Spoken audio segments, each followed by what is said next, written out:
Mibalik na sab ang pagsiaw sa pagpakatap og mini nga mga kwarta sa mga establisimento sa Dakbayan ug lalawigan sa Sugbo.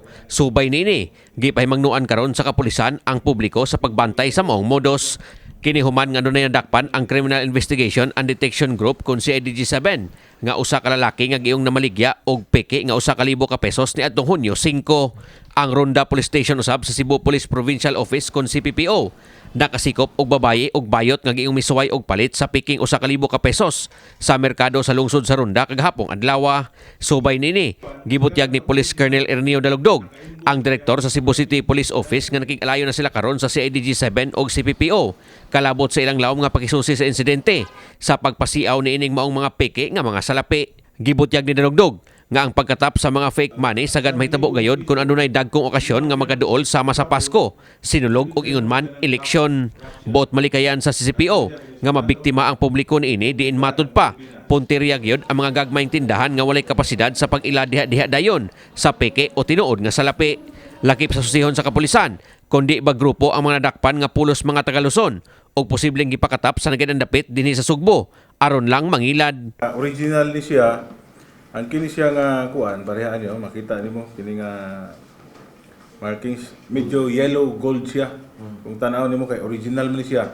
Pero kung piki ni siya, kasagaran na giprint nila bisan pag gwapo nga quality ang pagka-print niya, pero itom gini siya. Kini siya kay mahalata nimo nga kanang kuan gid siya kanang medyo na yellow gold. So buti pasabot original gini siya nga kwarta. Ang another nga kuan nimo, tandaan nimo ani imong timan-an kining watermarks kanang kini siya kining picture aning tulo ka tawo kung imo ni siyang ipakuan ba kanang ipahangad tan-awon nimo musihag ni siya kini siyang tulo ka kuan nadri mo musihag ning tulo ka dagway pod nadri siya pero kung tan-awon nimo siya ingana dili nimo sa makita kadtong mga kuan kadtong fake money nagyapoy kuan nila pero tanaw nimo nga na makita nimo kay murag makuan sila ba murag nag-print nila nga kanang hanap-hanap yun. Pero kining original pag tanaw nimo ngani di gid siya maklaro. Pero imo siyang silipon musihag jud ang katong tulo ka naong kini sa original nga kuan. So mo na siya ang gitawag og kining watermarks.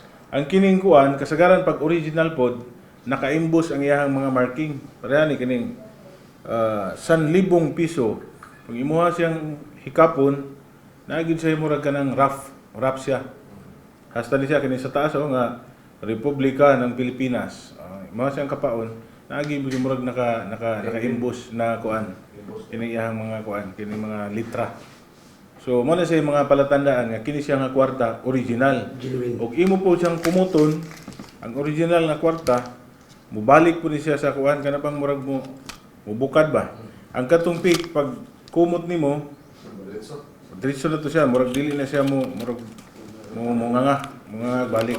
Ang Cebu Police Provincial Office CPPO sa ilang bahin may alerto na sa tanang police station sa lalawigan sa Sugbo alang sa posibleng mga kauban pa sa mga ninakpan sa Ronda Police Station nga nailhang sila si Jennifer Senyar ug Ali Sukayan nga posibleng nagsuroy-suroy pa didto sa kalungsuran. Kinihuman nga sa investigasyon sa kapulisan, gingong human miabot sa Sugbo ang duha ka mga ninakpan ni suroy kini sa ikapitong distrito sa lalawigan sa Sugbo sa pamadakpe sa lungsod sa Ronda gumikan sa paggamit og peke nga salapi sa merkado sa lungsod. Matod ni Police Major Marjin Insyo, ang spokesperson sa CCPO, nga way katuyuan sa Sugbo ug sa ikapitong distrito sa lalawigan ang mga dinakpan. Gawas lang nga posible region nga mangilad. Wala hinoy laing taho sa ubang dapit sa probinsya sa Sugbo nga nabiktima sa peke nga salapi.